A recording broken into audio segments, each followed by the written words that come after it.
Hey, team players, and welcome back. Bob, it is the playoff hunt in most leagues, the final week of the regular season, right? So it's exciting. Do or die time. I'm in a winning you're in scenario, and that's always spicy. Already clinched in my other league. So, where do you want to start with this, Bob?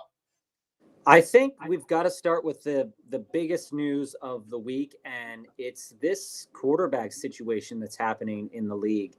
What Mm-hmm. we've seen in the league so far this year is a lot of stand up prime time quarterbacks going down to injuries, and these have Mm-hmm. been fairly significant injuries. And we've also had some really great quarterbacks doing some underwhelming things in the NFL over the last couple of weeks. I'm looking at you, Justin Herbert, and you, Patrick Mahomes, specifically.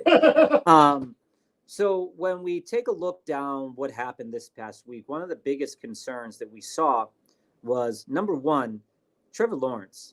Trevor Lawrence Yeah. and that game against the Bengals, and also Jake Browning for that matter.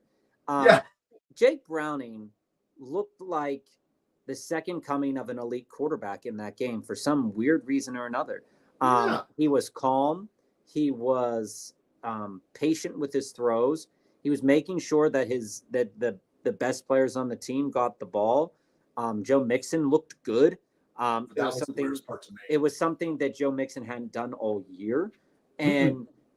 and the Jaguars just, this is something that happened towards the end of last year too, where they started to get full of themselves. And last year they were competing for the playoff spot because they tanked a couple of games during the middle part of that season.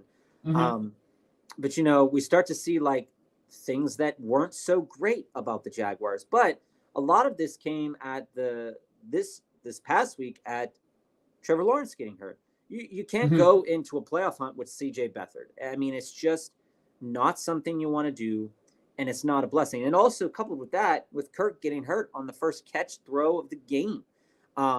So I'm worried about the Jaguars, and I know you have some things to say about the Jags, so I'll let you say those. But I'm concerned for Trevor Lawrence, particularly because of what we saw out of Tank Dell and what we're seeing out of Kenny Pickett is that Kenny Pickett has a high ankle sprain.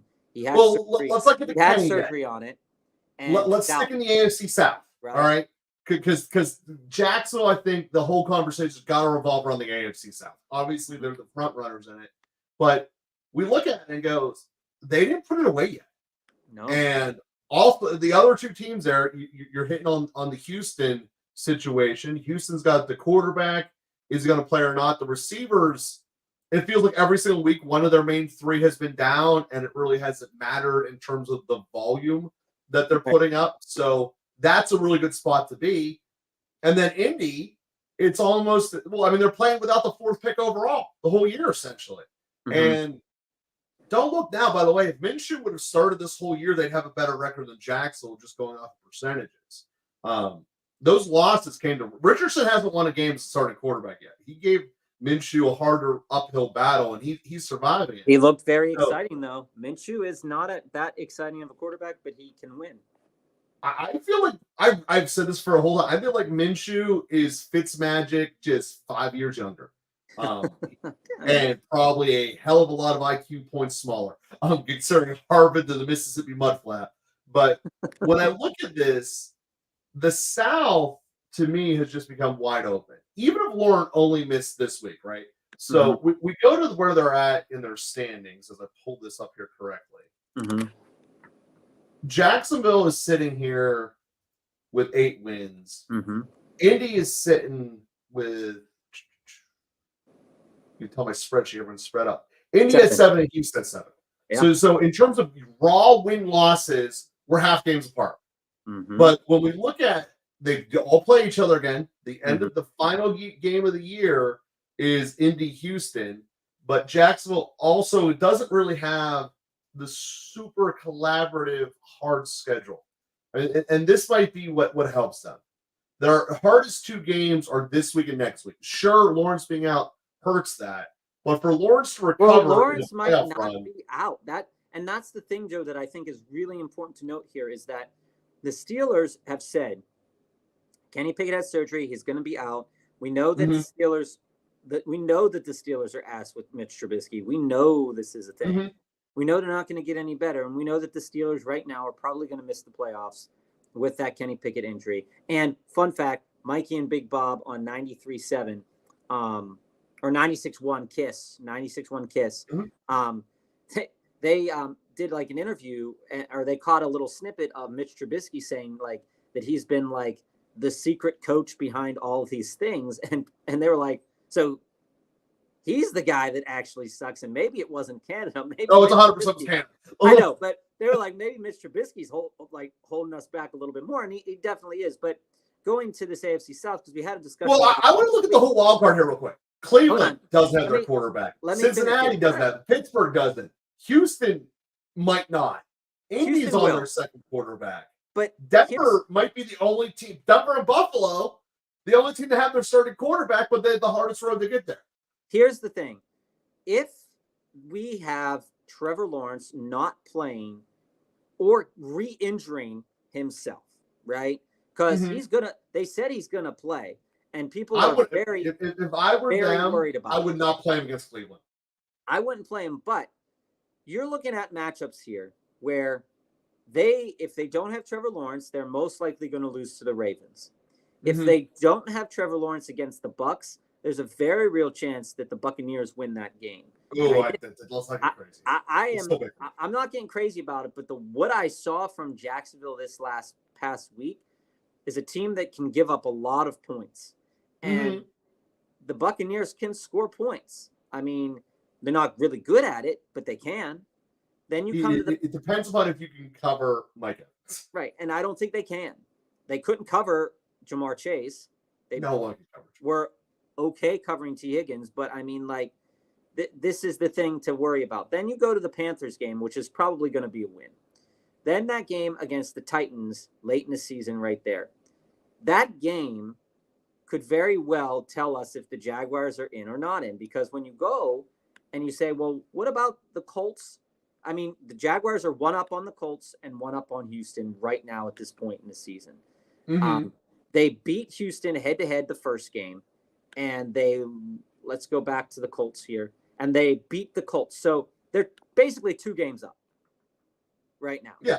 So, you look at it and you say, well, can the Colts and can the Texans run the table? And we said last week that if the Texans beat the Broncos, there's a very realistic chance that the Texans can take the division title away.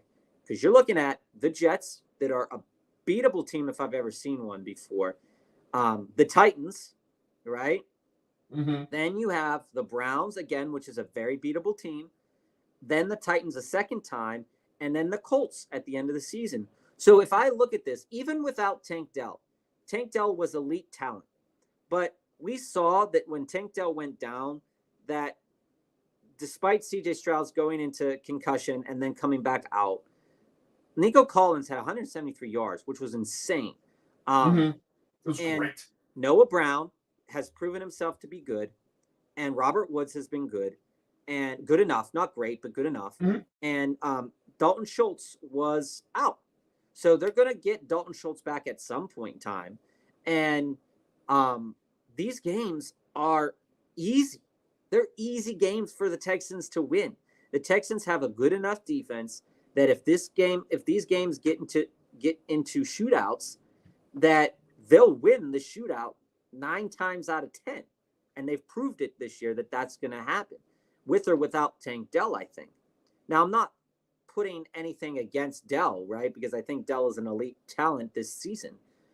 But these games are winnable. And I think that they're more winnable than the Jaguars set of games, minus the Panthers. So then you go to the Colts here, and the Colts run the Bengals this week, which is, I mean, Jake Browning looked good last week, but like we said, that's another game that the Colts could be competitive in and win. They can score points. The Steelers, that's probably going to be a win against the Steelers because the Steelers can't score again. The Steelers are going to tell you a lot tonight. I mean, and then the Falcons, the Steelers, I get everyone's down on it, but let's face it, and this is why tonight's game is going to be such a disaster. Tomlin's playing not to make a mistake. He's playing that just don't mess up and our defense will keep it in it. So what the reality is going to be That was wrong against everyone knowing we're going to run the ball like crazy. Najee's hurt, and maybe Warren can break a big one or not. And if you were in charge of the Steelers, not letting Mitch Trubisky throw the ball 28 times is a win. I think that's really your number, 27.5. If he has more than 27.5 attempts, I agree. We're going to lose. I agree. But watching that style of football is gross unless you have a dominant offensive line and the Steelers aren't there. And here's the thing. Tonight's game's going to be gross. Here's but the thing is, the Steelers win stupid low-scoring games like that. Sometimes. But in reference to the Colts here, the Colts have a winnable game against the Bengals, a winnable game against the Steelers. Then they get Jonathan Taylor back, and then they have a very winnable game against the Falcons, a very winnable game against the Raiders, and then a shootout with the Texans at the end of the season to potentially decide a playoff spot.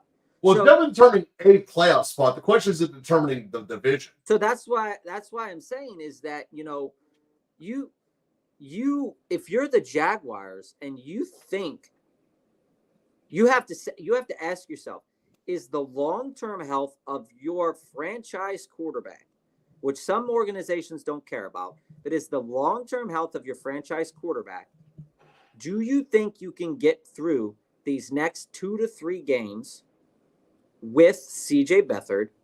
And do you think that the teams in your division won't get through them? And I think that's the decision that the Jaguars front office is going through right now, because I think that most fans would agree that sitting Trevor Lawrence this week is a good idea. I think But from a statistical standpoint, it is still a must-win game. You have to get 3 games up. You have to get 3 games up on them, because the Jaguars do not play the Colts or the Jaguars are done playing them. The Texans. They play the I believe they split with them both.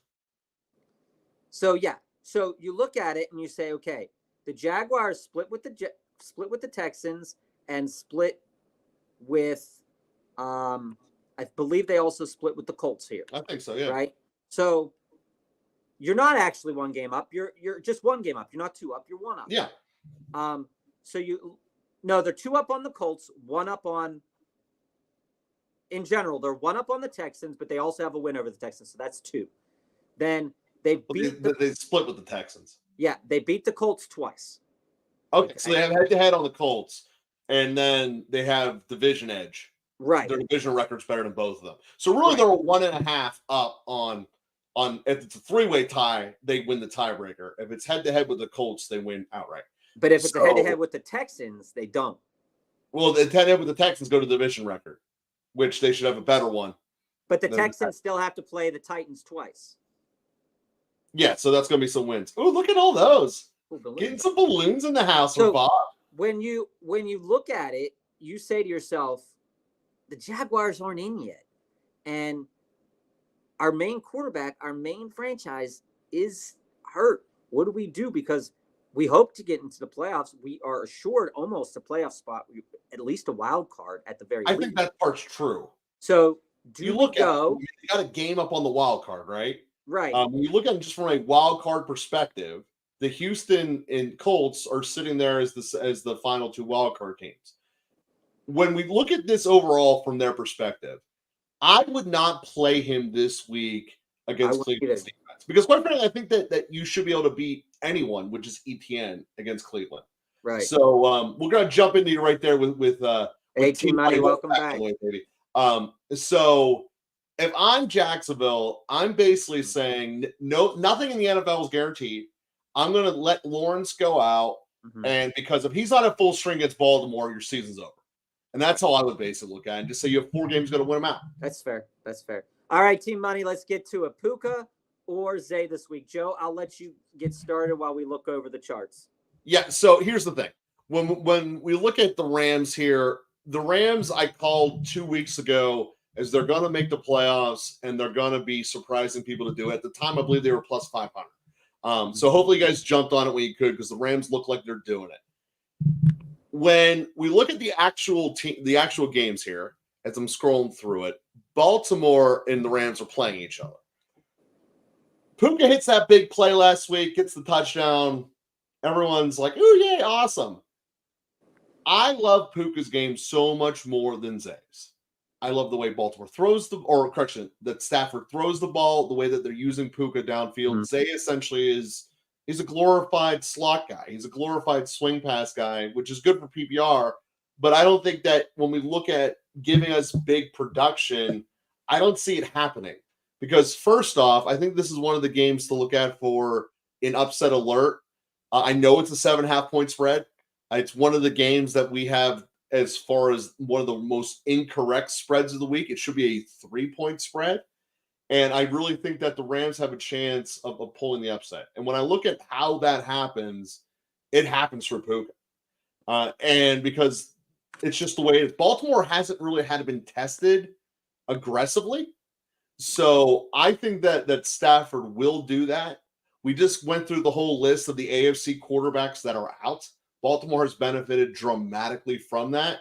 Mhm. So when I look at this and say, I think that Baltimore's finally going to get tested by an offensive mind and a quarterback that can put it there, I'm much more confident with Puka Nakua than I am with the Zay. So here's where I fall on that, and this is just through some research here. Joe is absolutely right that Zay is more of that swing pass, lower. There's not really a super high ceiling for Zay. Dude, you could broad You're jump looking at, and that's crazy. you're looking at he can catch 5-6 passes but only get 20 some yards, which is really really strange. Puka is dealing with an injury, AC sprain. He's also going up against the Ravens, who run man a lot, one of the highest rates in the league. Puka's catches against man, he has many less catches in man than he does versus zone. Now, the Ravens do run zone a bit, and he'll have a chance to capitalize on that because Cooper Kupp hasn't really been doing much of anything. And if you look at the cornerback ratings of the Ravens, most of them are pretty good, but their slot is not. So if for some reason there is some zone coverage happening, you're going to see the opportunity for Puka to do what Puka has been doing most of the year. Well, let me jump on that point here. Hold on. He has a pretty safe floor. So Puka has a really safe floor. And if I'm securing a bye week, I want a player with a really safe floor and the potential for explosion. Now, with that said, Zay against the Rams run zone a lot. And when you look at what Zay has done against zone, it has been much better against man. Now, usually he only exclusively tops out at about 73 to like 85 yards on maybe 5 to 6 catches. The touchdowns haven't been there for Zay Flowers, and they haven't really been there for Puka either.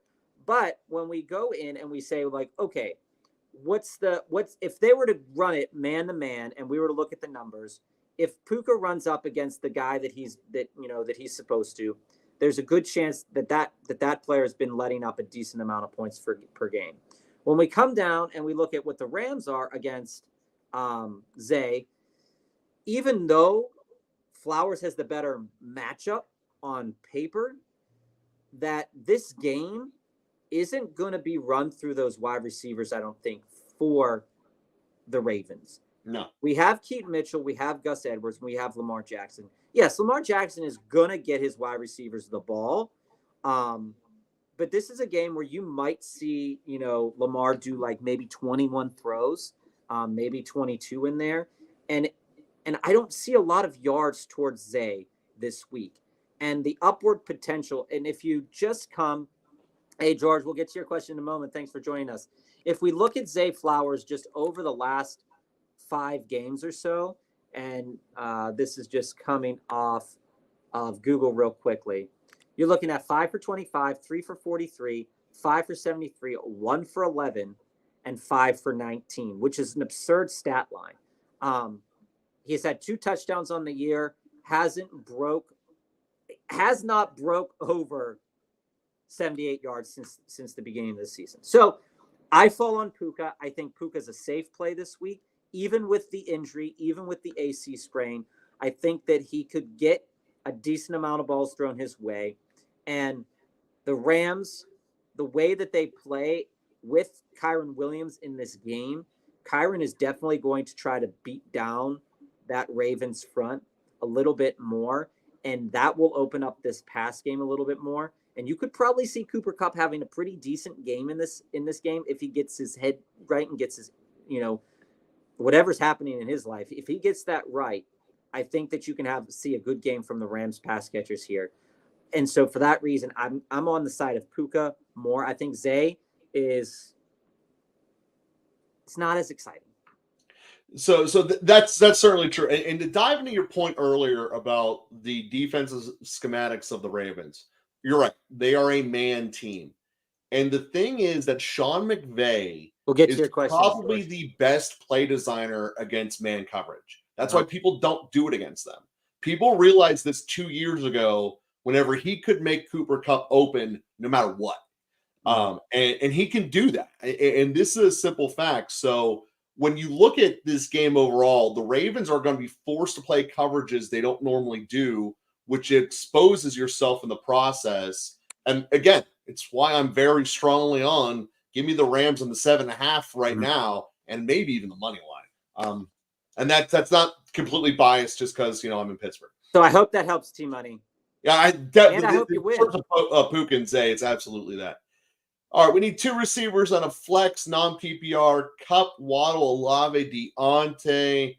All right, so let me give you a couple that you absolutely 100% need to take off your list. Anyone that's playing in tonight's game. That's true for everyone, every answer. God, there will be no points scored in Pittsburgh tonight. New England gives you gross, stupid football with a lot of punts. So Deontay Johnson is also very quietly detonating a bomb in the locker room, and he is causing major divisions. The quarterback cannot complete a pass, and Warren is going to suffer as a result of everyone playing with 9 men in the box. So Steelers out, Patriots should never be considered. Tonight's out. So if I need 2 flexes, getting the news today that Olave got downgraded to questionable really, really upset me. I'm not going to lie. I'm banking on Olave for my run here, and have him out is not awesome. So scroll into it. Monday Night Football is Waddle at Tennessee.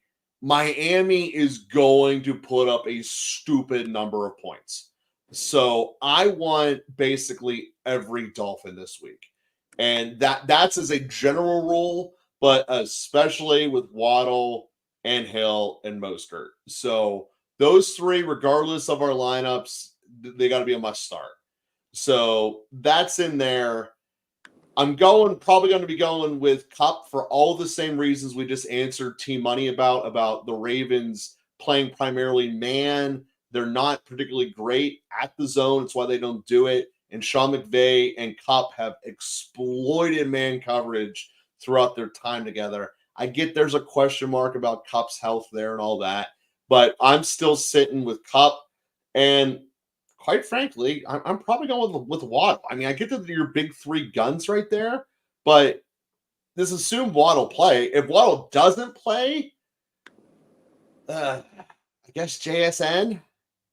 But because King to me is a tease. Well, let me just put it like this. He's a tease. He is. He has the ability. If he was in Miami, oh, dude, he would be amazing in Miami. But Baltimore can't have anyone be in the show that's not Lamar Jackson centric. And Keaton takes that spotlight away. So I know Seattle's going to be getting blown out. I know Seattle's going to throw their way in. I'm not so sure anymore about Seattle. They came out of the woodwork at that Thursday game. I had them dead to rights in that Thursday game.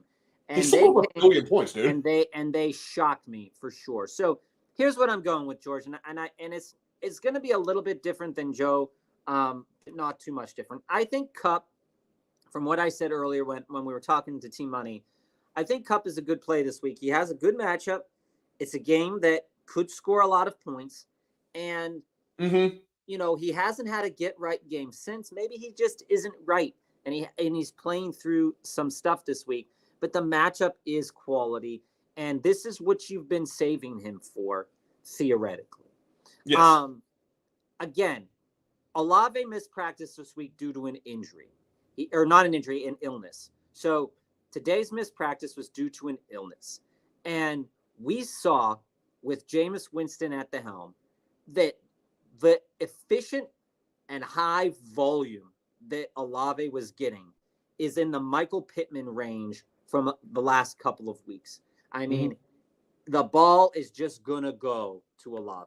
So assuming Olave is healthy come Sunday, I think that's 5 days from now. He should be fine, or 4 days. I think that I'm putting in Olave. Now, granted, the Panthers' defense has been surprising at times, but Jameis Winston definitely lets the ball loose a way more than Carr does, and so in my mind, Olave is the play that I want to go with out of them. So right now I have Kupp and Olave, and that's pending Olave's health.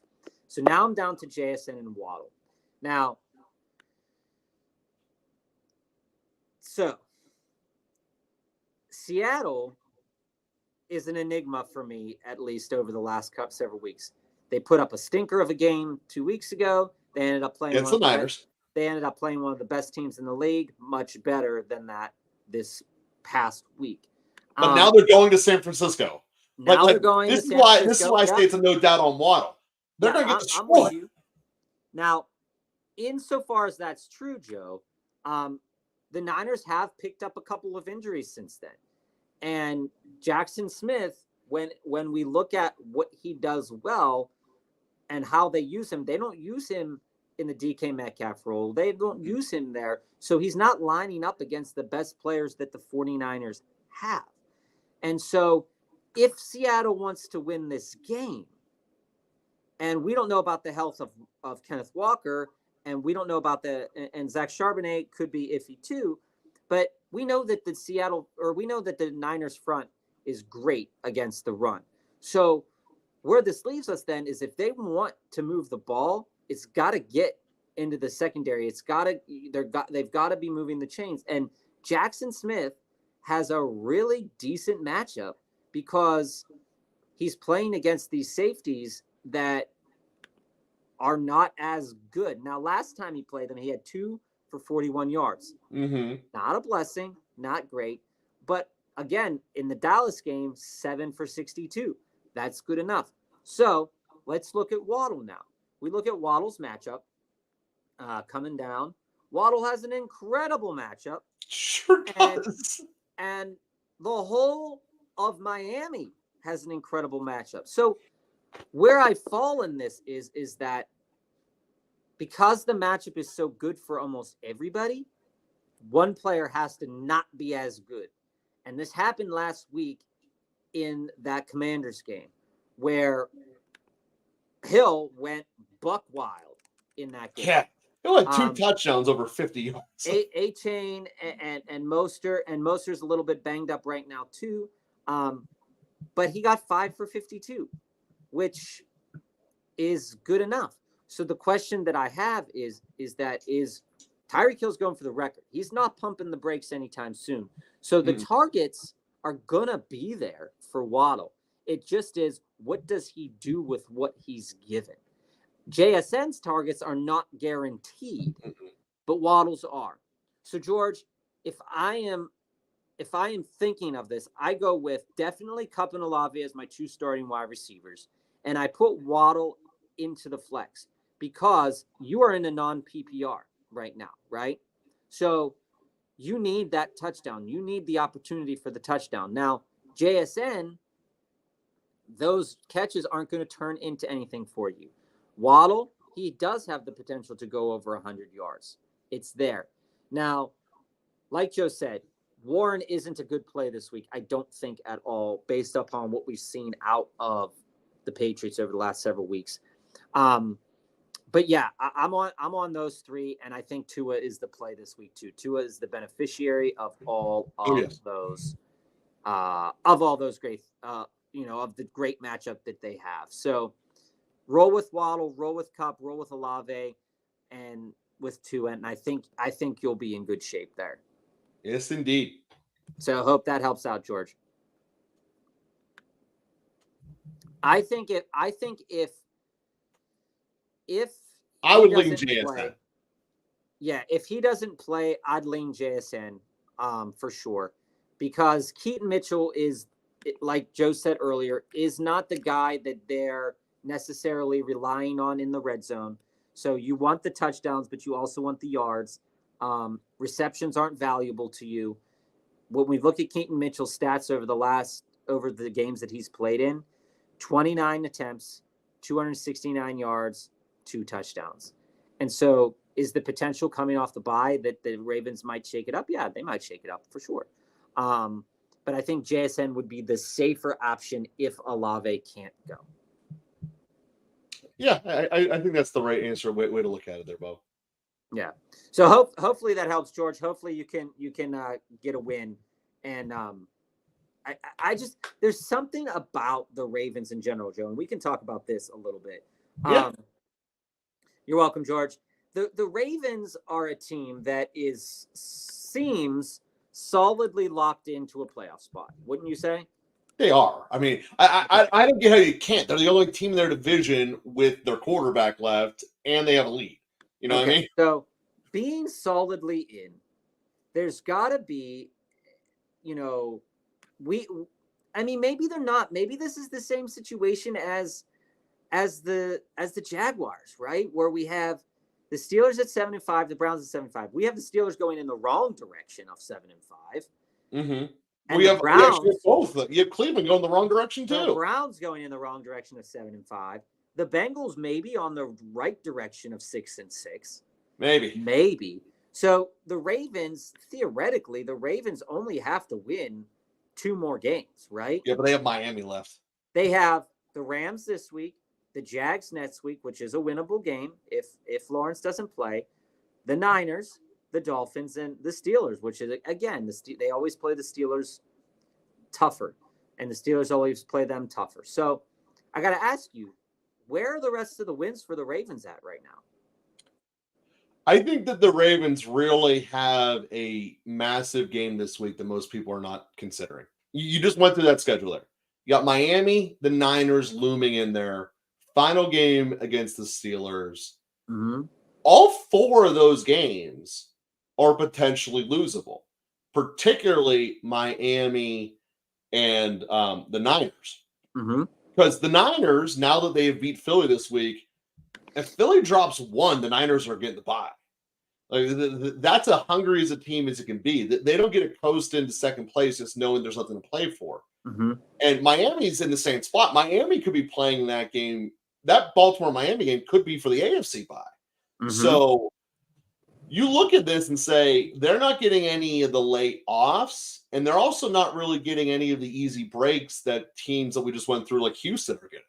Mm-hmm. So I really see the possibility they could drop 3 of those 4, which would make you go 2-3 down the stretch. That ends them up only with 11. With 11 wins. There's a possibility, looking at how trash Cleveland's schedule is, and if the Steelers' schedule is really bad too, even though everyone's down on them, that Baltimore could theoretically fall out at the end because they really haven't played anyone yet.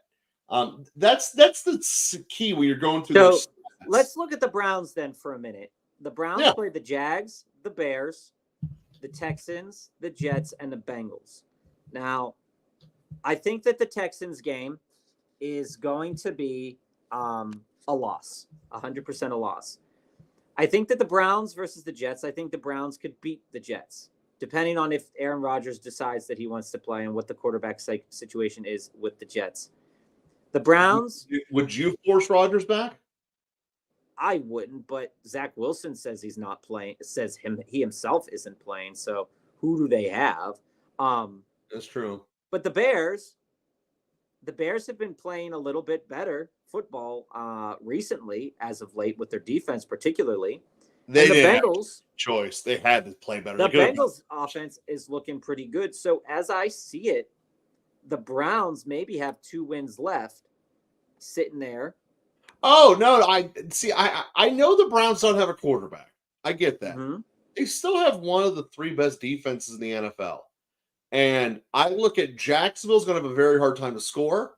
The Jets have a very hard time of scoring, and the Ohio Bowl always ends up being weird. Right, that's what I'm So saying. I can see them shutting down Fields. That's not out of the world. I can see them easily going 4-1 down the stretch. And if Baltimore goes 2-3, Cleveland jumps them. And 3 of those last 5 games are at home. Yeah, that's the other part. And they're 5-1 at home. The one I think Cleveland has the hardest of their 5 left to win is the at Houston. Mm-hmm. It seems And like I don't really think that's challenging. But again, you look at Houston, they really haven't played an elite pass rush all year either. And with the exception, I guess, the Steelers, which they controlled handedly, they really haven't. So maybe at the end of the day, Cleveland does go 4-1. And the Bengals, unfortunately, draw the hardest rip of them all. That's because they had the best schedule of everyone. They got the Colts, they got the Vikings, they got the Steelers, they got the Chiefs, and then they have the Browns, which is going to be a tough game anyway. So, you also can't eliminate this. The Steelers have tonight, which should be an absolute cupcake. They should win in Indy. And then it comes down to, can you beat 3 quarterbacks that aren't playing? They should have beat Arizona. They absolutely should have. They weren't even close. They weren't even close. So, no, there was never a moment in that game where you said the Steelers have a chance of winning this. As I look at this, though, the Steelers points. The moment Mitch Trubisky entered the game, there was never a moment the Steelers had a chance of winning this. So, and here's the thing, too, Joe, is the AFC West is also dealer's choice at this point. No, it's not. Kansas City's running away with that. There's no way Kansas City doesn't. I'm just going to point a couple of things out. City's up 3 games, aren't they? Chiefs are up 2 games on the Broncos right now. Okay. So the Broncos are sitting there at 6-6. Now they just lost to the Texans, which was a de facto playoff game, we thought. They draw the Chargers this week, the Lions next week, then the Patriots, then the Chargers again, and then the Raiders. Okay. I don't think any of that matters, Bob. I think it does. The city is playing 3 teams without their starting quarterback. I'm there with you. I agree with you. They only need to win 3 games. They only need to win 2 games. I'm not talking about the division title being wide open. I'm talking about playoff spots being. You mean the 1 seed teams? Yes. So then basically the conversation is between Baltimore, Kansas City, and Miami. We just went through Baltimore. They could have 3 to 4 losses. Mm-hmm. Kansas City, they have Buffalo this week, so maybe that's a loss. Maybe it's not. Buffalo's playing for their entire life. So yeah, they are. A little bit harder than people think. And then maybe they lose the last game of the year at the Chargers. Mm-hmm. Maybe. I really wouldn't bet on that. I would suspect that actually be a 7-point spread when it's all said and done. They're going to destroy Vegas because that's what they do. And they're going to destroy the Patriots, and it's not really going to be close. So when I look at Kansas City here, I'm not really worried about them. At most 1 loss. That's what I have looking at them, because they also don't blow games they shouldn't. Miami does not lose at home, but Miami has 3 losable games on their schedule remaining. They have at home at Dallas, which is probably the hardest competition they'll have at home. Then they have at Baltimore, which again, we just talked about could be for the conference if Kansas City makes it appealing. And then that last game of the year, Buffalo could easily be fighting to get in. Right. And, Buffalo will be a hungry team. If they get their in, I tell you, the Flags are going to go that way. It's the league wants Buffalo in. The league would much rather have Buffalo over Cincinnati or over Pittsburgh or Cleveland or Cincinnati. Oh yeah, they would rather have Buffalo in over the Steelers and over any of the AFC North teams. Yeah, none of them have a quarterback. I would agree with that. Now, switching gears here, Joe, let's look at the NFC for a minute here, because a lot of these playoff hopes are really tied to fantasy players, and I think that's important to note, because we're going to start to get into that playoff push that maybe in your championship game, your star quarterback doesn't play the whole game because They don't need to. Well, then you did your playoffs wrong. Your championship should be the week before that. But let's dive into a division we haven't talked about yet that I think is massively breaking this down. Because this division, the NFC South, only the division winners make the playoffs. That's 100%. Oh yeah, absolutely. And this week, Tampa and Atlanta are playing. If Atlanta beats Tampa and New Orleans loses, which basically has been the trend, New Orleans is playing Carolina. So, quite frankly, Carolina's due, even as bad as they are. If New Orleans loses and Atlanta wins, Atlanta is up by 3 games with 4 games left. That division's over, and then you start getting worried with a game at the end of the season against the Saints. Yeah, which wouldn't matter. But what I'm getting at is this team has already benched Bijan. They've already shown that they don't throw the ball particularly well. When they have everything in their favor and they're allowed to sit people down, there's a lot of Falcons that went early in drafts. London, Pitts, and obviously Bijan. You're going to need them in your championship. I particularly need Bijan. And it could be a spot where it's over. So I'm telling you all right now, root for Atlanta, or root against Atlanta this week, and root for New Orleans if you're a Bijan owner. Because then the 3 of them are all tied. This Orleans, Tampa, and Atlanta would all be tied sprint. That's the best case scenario for fantasy football. As we look at this, I actually do think that the Buccaneers are going to boat race them. Well, if that's the case, and Carolina holds true to losing, then you do have a 3-way sprint at the top, which would be fantastic. Because let's look at it. The Buccaneers, I mean, granted, they don't have like the best offense in the universe. They have one play, dude. Go deep, Mike. I'm going to chuck it to you. But when we look at them over the course of the season, they have scored 233 points, which is only a little bit more than the Falcons have. The defenses are pretty much allowing the same points against. But the Buccaneers have the ability to push the ball down the field in a way that the Atlanta Falcons just don't have right now. And, Atlanta's been kind of mishmashed over the season because they went from Desmond Ridder, they went to Taylor Heinicke, now they're back to Ridder. And Atlanta was one of our teams at the beginning of the season that we really liked and we thought could win the division. But now... Well, I thought New Orleans was going to win the division. They're the most disappointing. When we look at it, the Buccaneers have a really good chance to take this game against the Falcons. And when we look at the rest of the season, they have a game against the Panthers at the end of the season. Then they have a game against the Saints, the second to last game against the season. Then they could possibly play a Trevor Lawrence-less Jaguars.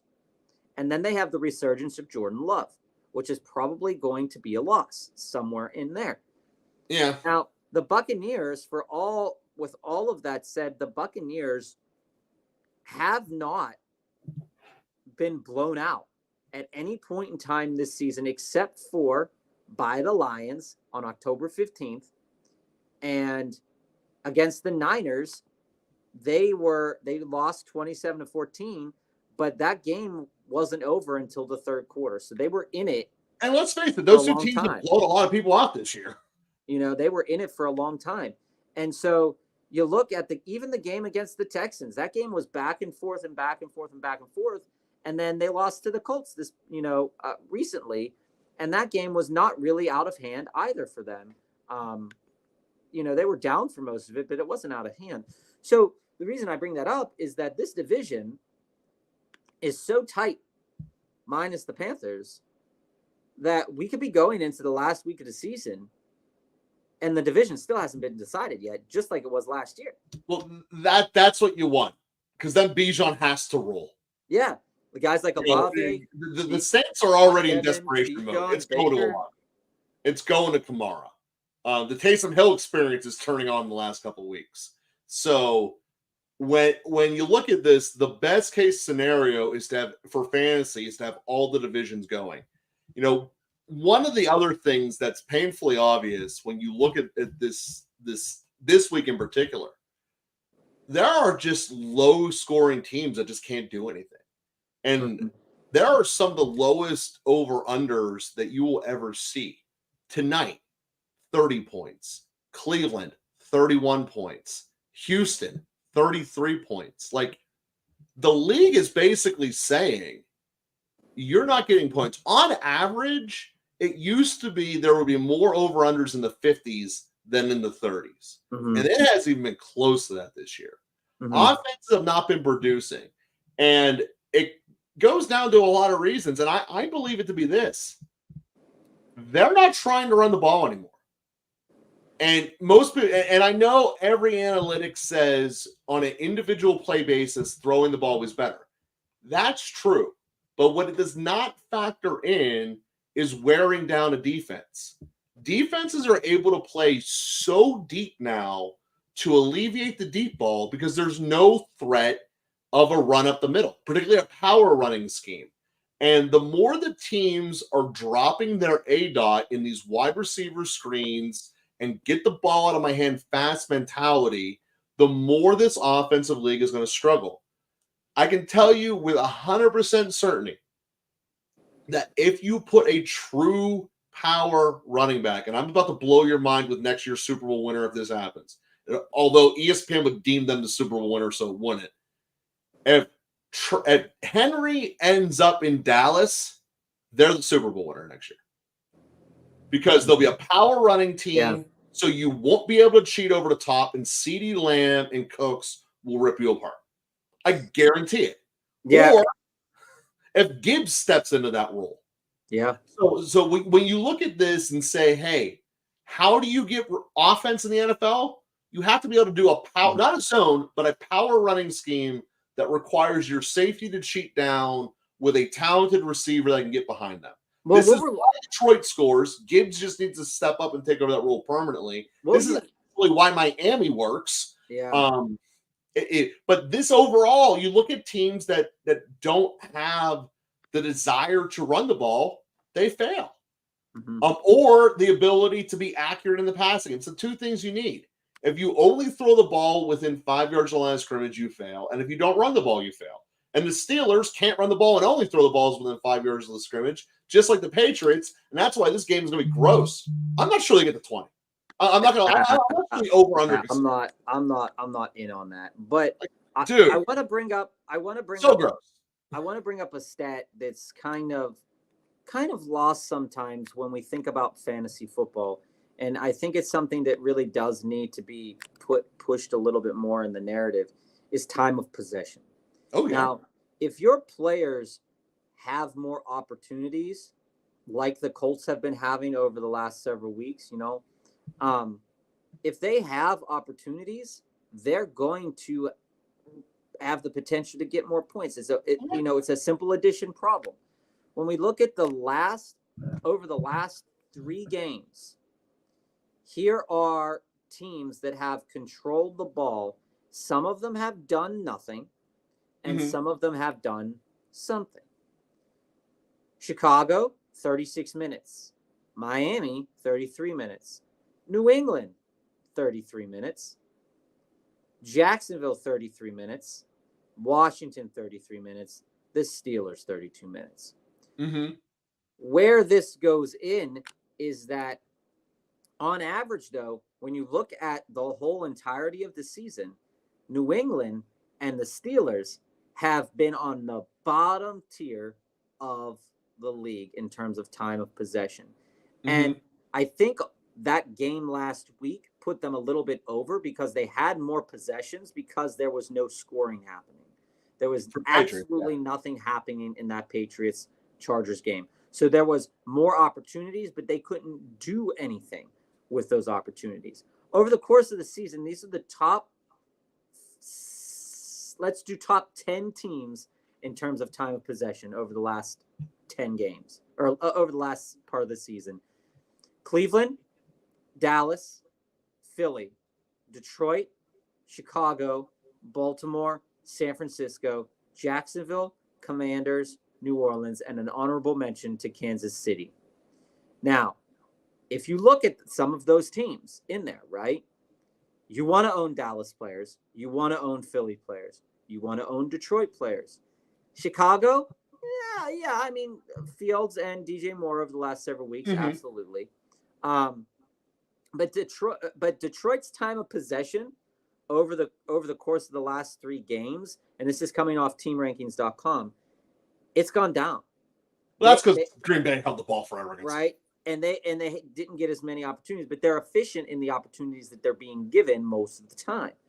So you look at the bottom half of the league, you've got Seattle, Jets, Arizona, Vegas, New England, Chargers, Indy, Steelers. Now, that would mean the Indian Steelers are in trouble.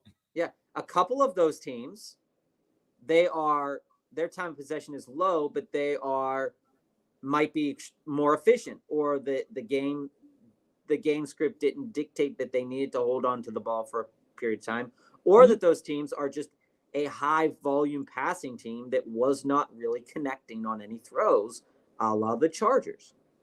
So all of those teams in the middle, I mean, are just, you go from 17 down to 24, and in there you've got the Rams, who are sitting at 20 or sitting at 19 with a time of possession of 29 minutes.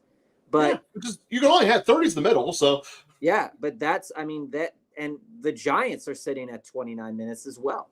And so you look at it and you say, well, what's the Giants do best? Well, that's running the ball with Saquon Barkley. What runs down the clock a lot, running the ball with Saquon Barkley. And, I worry about teams like Seattle, because they're just chucking it, but then their defense isn't giving them the opportunity to get the ball back quickly. Mm-hmm. It's not making turnovers and not giving you a lead in that time of possession.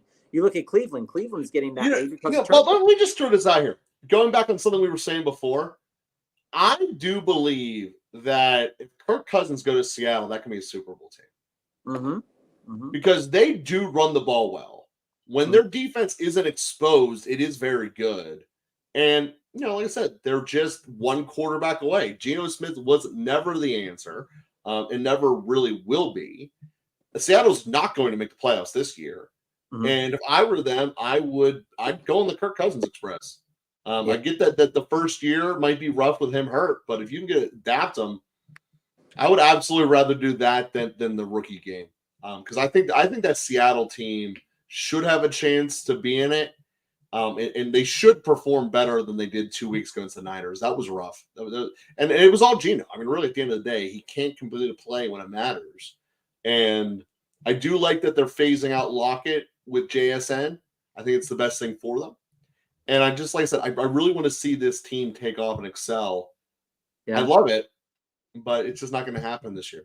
So, and to that point too, Joe, that you made about the run game, there is they're 29th in rushing attempts in the league this year. And for a Pete Carroll team, that doesn't make sense. Which leads them to the bottom of the barrel in time of possession. The one crazy thing, but the real answer is they're so afraid of 2nd and 8.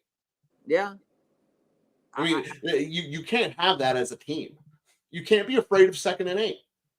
And you look at the teams that run the ball a lot, and it's going to be a lot of these names that I'm going to mention were in that top tier of the time of possession. Cleveland, Baltimore, Atlanta, Chicago, Philadelphia, San Francisco, Detroit, Jacksonville, Dallas, New Orleans. Basically, all division winners are second in their division. Yeah, these are teams that are running the ball at a high rate, and Miami is sitting there at, at 14 at 27 per game, and Houston's at 26, and the Giants are at 27. But again, Giants suck, so I'm just mentioning them. I'm interested. You can't make yourself one-dimensional. That's obviously and that kind of is where it comes at, is that San Francisco is passing the least amount of times over the season, but Brock Purdy is extremely efficient. His wide receivers get open. There's a lot of yak. Baltimore. Well, that's what I mean. When the safeties have to come in tight to defend against the run, if you get behind them, you're a yak factory, because now you're just running and running and running. Or you also can do what they are so good with Shanahan, is get the safety cheating the wrong way. Because as soon as he goes one wrong step, the one thing about a Shanahan offense, and this is why this, and McVay does it too, there's so much yak. their receivers don't stop. You look Mhm. at your average NFL play, it's how quick can I get in and out of a break? Okay, that's fine if you're playing against man coverage and you can get out of your break faster and get to the sideline quicker. Against zone coverage, that system does not work. What Mhm. works much better is getting someone at full speed against your receiver at full speed against a defender who is flat-footed trying to figure out what you are doing. Full speed versus not moving, even if you're not the fastest player in the world, which Debo is not, you Yeah, win. he's good And, to. and that's really the secret behind the Niners offense. There Right. are no curl routes. There's very little 90-degree turning for their receivers. It's mostly, at most, a 45-degree turn where they maintain their momentum, especially after 5 yards down the line of field. And the other part is there's always someone pressing a receiver, the safety deep. It's not always Ayuk, but there's always someone pushing it.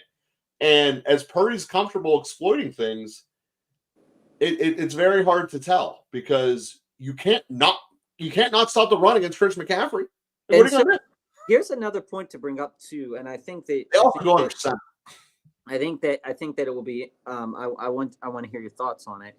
Is penalties, right? So as we get into the playoffs, penalties matter, Yeah. and we want to. We know that there's some teams that are really good, and Yeah, I haven't looked at this list, but let me give a guess as far as I'll give you 5 teams. You tell me if they're in the top 10. Baltimore, in terms of penalties given or least taken. penalties committed by the team. Least penalty. Yeah, least penalties committed. On average. Yeah, for the year. I'm going to go with right. Baltimore, Pittsburgh, San Francisco, Philly. Probably those are the quick obvious ones. Probably the Rams. Nope. Yes. Nope. Philadelphia is number 7 on that list of least amount of penalties committed. Uh-huh. The Raiders are number 1 at 4.7 penalties. Really? Per game. The highest, Seattle, Dallas, and Green Bay, and Buffalo, all above 7 penalties per game. Well, I guess Dallas make those penalties count then. When you're looking, Dallas wasn't a game where they had 20 penalties. When you're looking at penalty yards per game, so when you look at these bottom barrel teams, Seattle has given up on average 67 penalty yards per game. That's a touch. In their last game, they let up 130. That's 2 touchdowns. In Dallas, because they also played Seattle and that game was sloppy, 127 in their last game against Seattle. So that's why they're like hovering around the bottom. Mm-hmm. And we look at other playoff contenders here. Houston, last game 81, but averaging 57 yards per game. Kansas City, averaging 53 yards in penalties a game. Detroit at 51. The team in the playoffs right now that, Philadelphia, you have Philadelphia 43 on average per game, and Miami at 45 per game. So you're getting a lot of opportunities here. Penalties are an important part of the game, and you want to make sure they're either going to do you in, or they're going to. Yeah, because if you're a team that's already struggling with the offense, Tampa, New England, Pittsburgh, if you're a high penalty team, you're done. Mm-hmm. Absolutely. A team like Miami and Dallas can survive it because 1st and 20 is not that scary. Right. But if you're New England, 1st and 20, Seattle, if you're Seattle, if you're Denver trying to make a spot, maybe even Cleveland here, you're at a point here where if you get behind the sticks and you're on offense and you get an offensive penalty, you've just ruined a drive. And if you get a defensive penalty, are you good enough? Because those rankings don't take into account offensive or defensive penalties, just overall penalties. Yeah. So you look at it and you say to yourself, well, hey, like if I'm sitting up and ready to get into the playoffs here, I want to have a disciplined team, and I want to be able to, so a game like Dallas versus San Francisco, San Francisco is a more disciplined team in a way from penalty yards than Dallas is. So that gives Dallas a little bit of a leg up there. But Dallas is elite at throwing the ball. They're also they also run the ball a decent amount. They're on league average, right? Mhm. So then you go to the Niners, and they have a really good run game.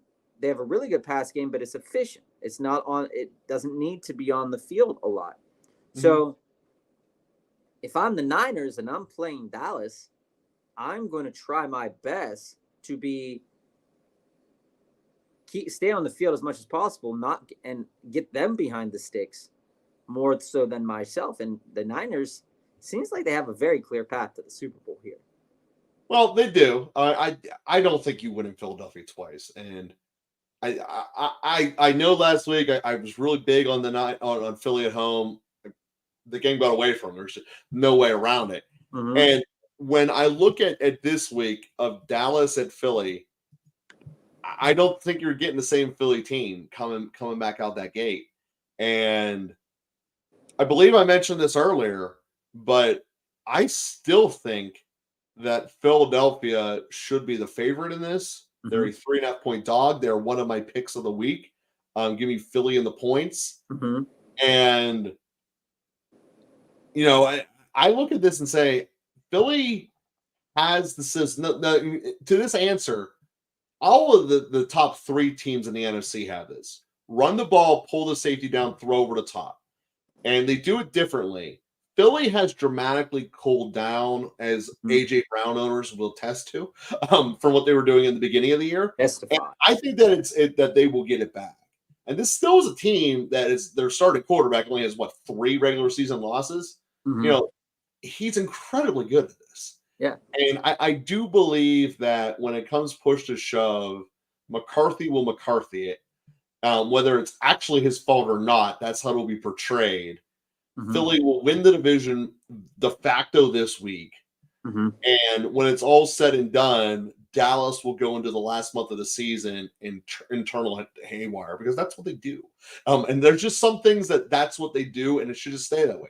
Dallas having internal strife is normal. That happens by Philadelphia beating them. I'm betting on normal. You know what I mean? I want to bring up this point, and you can talk about it as you'd like, but going into these playoffs, and it affects our fantasy players a lot.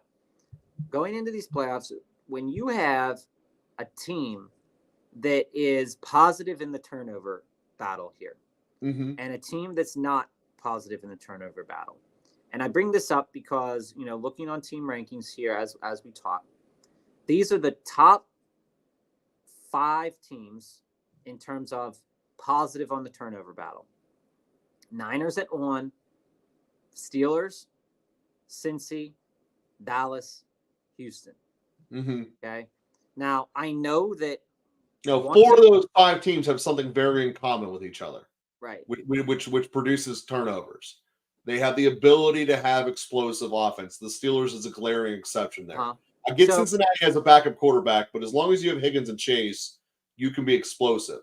What that means is teams are going to be scared against you. So they're going to be trying to be explosive back when they're not used to it.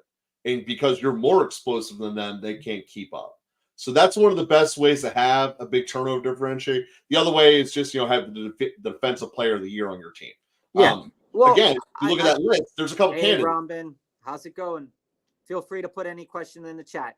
I want to bring that up for an important point here, is that we saw Dallas in that Dallas game, DK Metcalf smoked by Deron Bland because Deron Bland was playing for the interception. He was. And so my question to you is, Kansas City's sitting over here at minus 0.5 in the turnover differential over the course of the season, and Miami's sitting at 0.3, and Philly's at 0.2 in the negative direction here. So they don't have the ability to make turnovers, but they do turn the ball over. So how does that work? Well, let's answer Rahman's question here first, and then we'll get to that thought. So Puka or DK? So Bob, I'll kind of quickly summarize what we talked about Puka here earlier. Mm-hmm. The Baltimore Ravens are primarily a man coverage defense. And Sean McVay is the best, if not second best, in the league at getting his receivers open in man coverage. This is why Cooper Kupp went off the chain for 2 years. Puka is built very similarly to that. So one of two things are going to give. Either Baltimore is going to start playing zone dramatically, which they are not as good at, which is why they don't do it, to accommodate for Puka and Kupp, because Kupp's still here, Mm-hmm. or the Rams are going to torch them. And it's basically their choices. Mm-hmm. So knowing that Harbaugh is, well, they're both Hall of Fame coaches, but Harbaugh is a Hall of Fame coach in his own right. He's not going to give the thing away by playing man the whole time. So the question will come down to, does DK beat out Puka? Because Puka's putting stuff up. Puka dominates zone. Puka's going to put up some good value here. I don't think DK's actually going to do anything this week, despite the fact his team will be losing the whole time. It kind of alludes to the conversation that Bob and I were just talking about with turnovers. San Francisco causes turnovers, which shortens opportunities to score against them. San Francisco is one of the best teams in the league of sitting on the ball, and they're one of the best teams of making you just flat out quit. They did that to Seattle 2 weeks ago. There is no tangible difference between that roster 2 weeks ago and today's. The only difference is now this game is in San Francisco. Geno Smith was horrible that night. He's going to be worse this night, even with the extra 3 days of rest. So I look at this and say one quarterback is never going to have a chance to get the ball out, and the other one is begging for the Ravens to just keep playing what they do in man. And if the Ravens don't successfully do that and they switch up the zone, Matt Stafford is one of the best zone quarterbacks in the league. So to me, this one's not really that close. Puka and Kupp both, quite frankly, are essentially must-starts for me this week. That was the long way of getting there. And then when I look at Seattle overall, I don't see that being an effective offense this week against the Niners. Yeah, so here's where I fall on this, Robin. And Joe brought up a lot of valuable points. And if we go and we look, the secondary, like we said about earlier about the Niners, is that, yes, their safeties have taken a hit, and it is very possible that DK could get one in over the top on the Niners secondary. But he also has to go through the rest of the Niners secondary all on the field right now. So you look at it, and for DK, for me, right, he had a huge week last week. So you're looking at that week and you're like having FOMO, and you're like, I'm not missing out on another week like that. Then you look back when they played the Niners just a couple weeks ago, and he went for like 3 for 42, something like that. Now, he has a great target rate, incredible target rate. Mm-hmm. Probably an over target rate. And the Niners, they play the league averages in both man and zone. And he definitely can take advantage of both man and zone. And so you look at this and you say, and so you're coming down and you're saying, okay, DK had an elite week. Puka had a down week. Metcalf's targets, I mean, he got 6 catches last week. So you're like, okay, this is gonna be great. But you got to remember that one touchdown was on busted, went for an interception. The Niners aren't going to do that. The Niners are just, they don't have a player like that is going to be ball hawking in that manner. So they're going to play DK a little bit differently. This is also a division matchup. They've seen DK. What? DK's been in the league for how many years? They've seen him at least 8 times. And if we want to just go a little bit further into this and just understand that these are different teams, but the coaches have been the same for a decent amount of time. So, but let's see here. Metcalf games against the 49ers. So just bear with me here while we look at this. In 2022, 2 games, 7 receptions, 4 receptions, 55 yards, 35 yards. Don't want that. 2021, they played 3 games. 5 for 60, 4 for 65, 3 for 21. In 2020, in 2020, he got after them, 12 receptions for 161 yards, and then 6 for 81 and 6 for 70. So in recent years, he's been figured out a little bit more. In the last 4 games that he's played against the Niners, he has not caught a touchdown. And that says a lot. So the targets are going to be there. The targets are absolutely going to be there, Rombin. And, he got 9, 9, 6, and 8 in the last games that he's played against the Niners. The targets are going to be there. Just the question is the Niners secondary going to allow him the space to be the DK Metcalf that we saw against the Dallas Cowboys? And the Dallas Cowboys play defense way differently than the Niners do. And so for that reason, I think Puka has a better chance to score a touchdown this week, even though he hasn't scored one a lot this season. And I think that Puka's targets are going to be about the same as DK Metcalf's. So the question is in this game is who does more with their targets? Who does more? What will happen where the touchdown's going to come? And I think that Puka is going to score a touchdown. I think he's going to do more with his targets, but I won't leave it out of the question that DK could do it too. I'm on Puka, but I would revisit this probably Sunday morning and see how Puka's injury is, see what's going on there. And if I needed to, I would flip it to DK. But I think for Joe, it's very far away. But I think for me, it's closer, but it's only closer because of the high value targets. And it's not really close in terms of anything else in terms of the game plan. So I hope that helps, Roman. Bryce, welcome. Start Deontay or take the risk on Amari. Okay, let's start with this here. Hold on. Oh, my God. Okay. Before my head explodes as you list 3 of the 5 worst plays. Bryce, how you feeling? Are you sitting down, man? Do not play anyone in tonight's game. I mean, there's just no way around that. Tonight's game might not have a touchdown. So Deontay is a definitely do not start.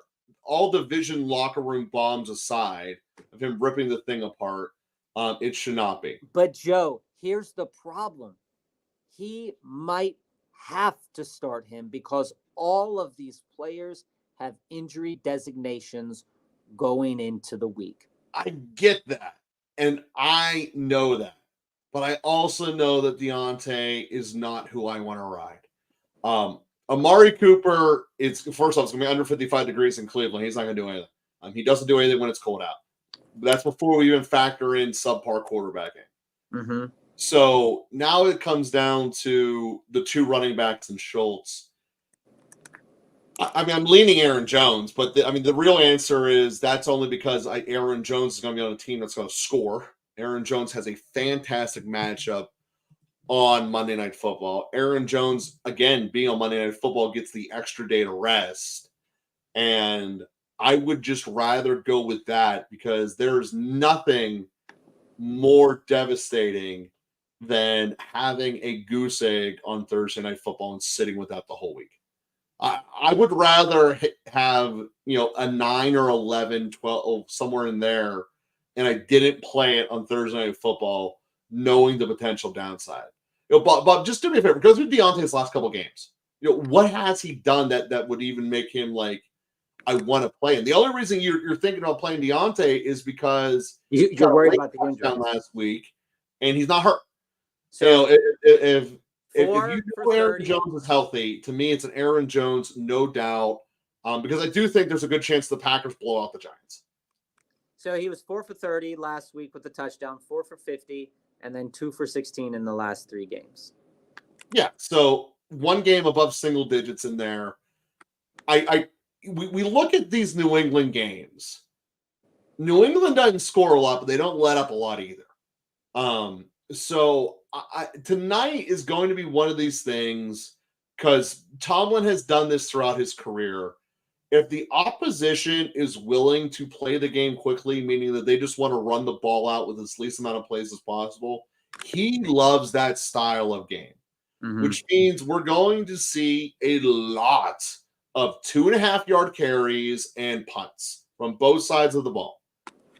You just don't want to be a part of tonight's game. It's going to be, I'm going to be there, and I'm telling you, it's going to be stupid and gross.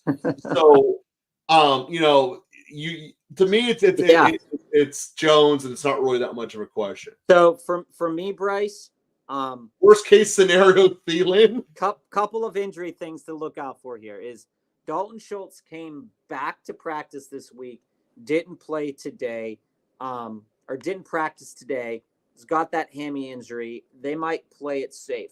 However, this is why I bring that up. The loss of Tank Dell to the Houston offense hurts, but it is not that. But Schultz doesn't get that spillover. Collins is. They already shown that. I agree, but it's not that unreasonable that the Jets could give up a decent game to Schultz. We're looking at a team that, the Dolphins don't have a tight end. The Bills had Kincaid. The Raiders they have Michael Mayer. Chargers, Everett, okay. Giants, okay, whatever. Eagles, all right. So we're looking at the teams that have a good tight end that played the Jets, and that tight end was playing. The Falcons last week went off for 7 for 81 with a touchdown. Kyle Pitts got 51 yards. Mecole Pruitt got the touchdown. Dolphins don't have one, so we go to the Bills. Dalton Kincaid went 6 for 46. I'm going to skip back to the Eagles. The Eagles went with Dallas Goedert, 5 for 42. I'm going to go back to the Chiefs. The Chiefs went 6 for 60. Noah Gray got the touchdown. Travis Kelce didn't. Then you go to the Patriots, who ran 3 tight ends in the game that they played, and they were susceptible to the touchdown. But even with those numbers, you're looking at the low teens at the peak. Aaron Jones going to smoke that. But Aaron Jones has an MCL injury. So Aaron Jones is not guaranteed to play. This is why this is a question. No, I get it. It's why it's a question. It's actually the worst timing question you could have. If Aaron Jones was playing, he's obviously a great choice. But why I bring up Dalton Schultz here is that, okay, the hammy injury. Well, he said he had Thielen too. To me, Thielen would be the hammy injury is a factor. But the Jets have let up 7 touchdowns to tight ends this year. That's a pretty good number. They've all been the off tight end. They have, but you're looking at Brevin Jordan and you're looking at Dalton Schultz. I think Dalton Schultz could pick up a couple of those extra catches that Tank Dell is not getting. So for me, Bryce, I'm not starting Deontay because I don't like the reports coming out of Pittsburgh a couple weeks ago, even though they've been proven to be false. But that Mitch got punched in the face by Deontay Johnson. That never happened. No, that 100% happened last year against the Jets. But it happened last year. But again, this year, Mitch knows Deontay. They've been together for 2 years. I'm not confident in Deontay in that role. And I'm not confident in any pass catcher going against the New England Patriots because I'm not confident in Mitch. We had last week one of the best passers in the game do nothing against the Patriots defense. Mm-hmm. So that's where I fall there. Amari's with a better receiving core than the Steelers have. Amari's unstartable. Kenneth Walker, I think, also is not ready to be started because of the injury and because he faces a good front against the Niners. So then that leaves you with Jones and Schultz. And I think you'll know more information come Sunday that if Amari's the only one healthy, Jones or Schultz, right? But the thing with Cleveland was they leaned so far against Amari last week. It was ridiculous. Like it was like we could throw it to Amari, but we're not going to. And they did it the whole game. Yeah. Amari's clearly their most talented receiver, but he does wither in the cold. Mm-hmm. And at the end of the day, I'm going Aaron Jones. But if he's not going to, if it's clear by Sunday morning that Jones isn't playing, you got to go with Amari by default. Because Kenneth Walker, even if he was 100% healthy, wouldn't do anything against this Niners defense. So 1 hour ago, here's news about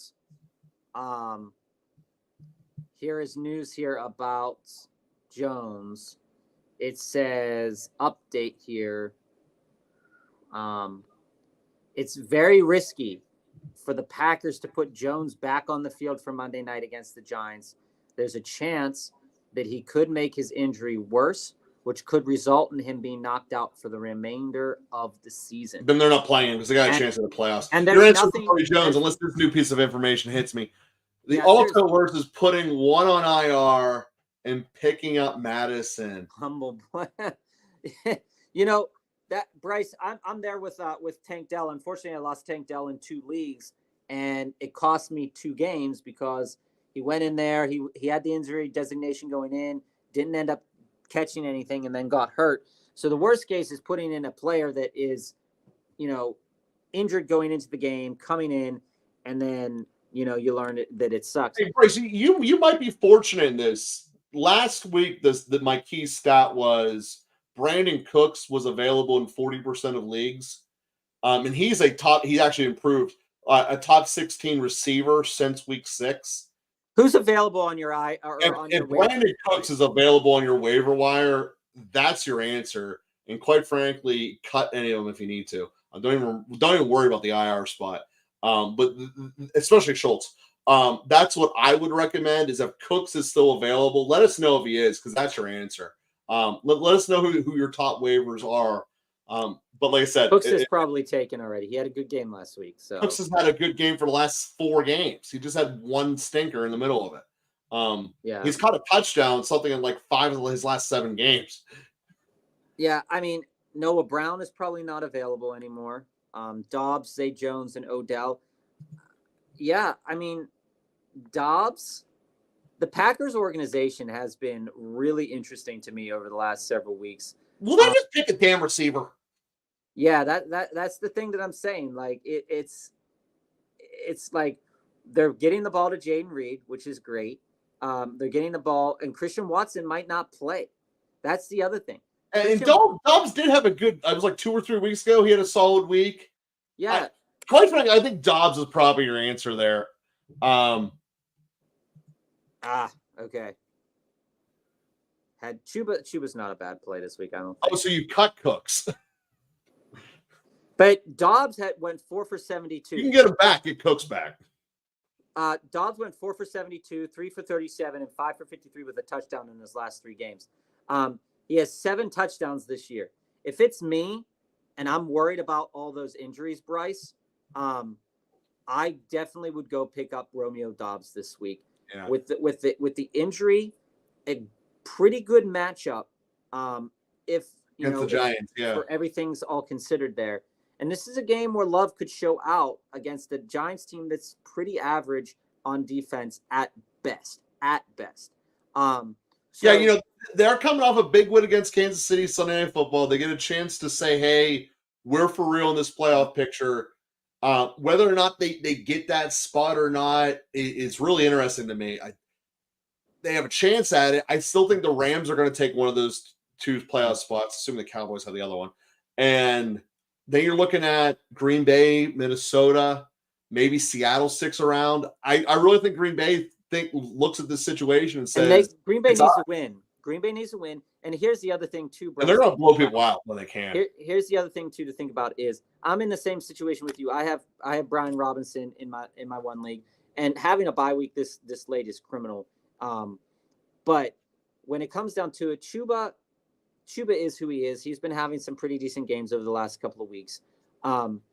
But I would definitely rather worry about if I'm like thinking about putting somebody back on the IR, right? Like Aaron Jones is questionable, so maybe if depending on how your league works, maybe he can stay on your IR. But I'm definitely picking up Dobbs, and I'm definitely repicking up Cooks if I can, if I'm allowed to. And I don't know. Like Schultz has been a great player on a high-powered team over the last couple of weeks that he wasn't hurt. And I like Brandon Cooks's, hit us with the intel, Bryce. I like crazy. Crazy is good. Lay it down. I'm ready for it. You're gonna tell me that there's a frozen lake over in Cleveland and the whole city is underwater. Oh my gosh. I wonder. I hope you're playing somebody that has a bunch of buys too. Oh, well, you're Right. set, man. You're That's not a even worried blessing, about bro. this. You're trivial That's a blessing. facts. You're gonna be fine. I think, like Joe said, go back, pick up Brandon Cooks. The matchup that he has is pretty good. Go out there, get Dobbs. Dobbs is gonna be a primary pass catcher with Jordan Love. Also, to look out for that guy Wicks in Green Bay. He's been having some weirdly good games. Yeah, I don't think Najee is going to have a good game either. So I don't think anyone's had a good game tonight. I think you're set. I think if you just keep Aaron Jones on the IR, keep Kenneth Walker on the IR, pick back up Brandon Cooks, or pick up Romeo Dobbs, I think you'll be solid, Bryce. I think you'll definitely win this week, knowing the matchup. That's just stupid.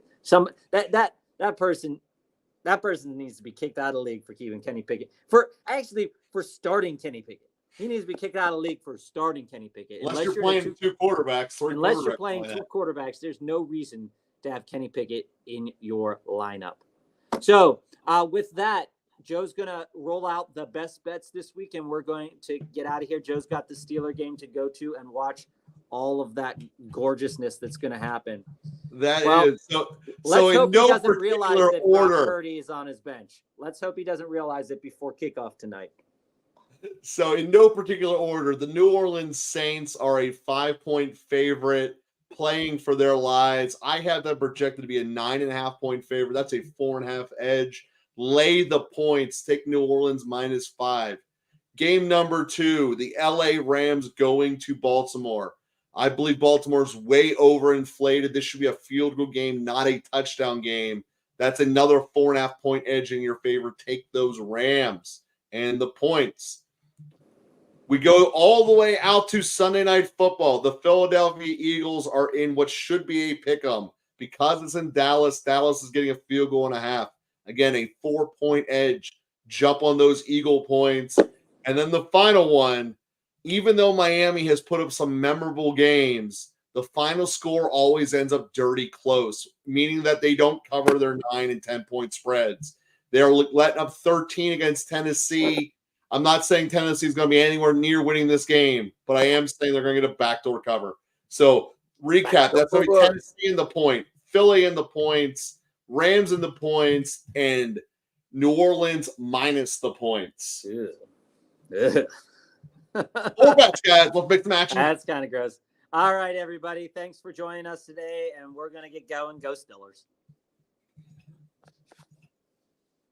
All right,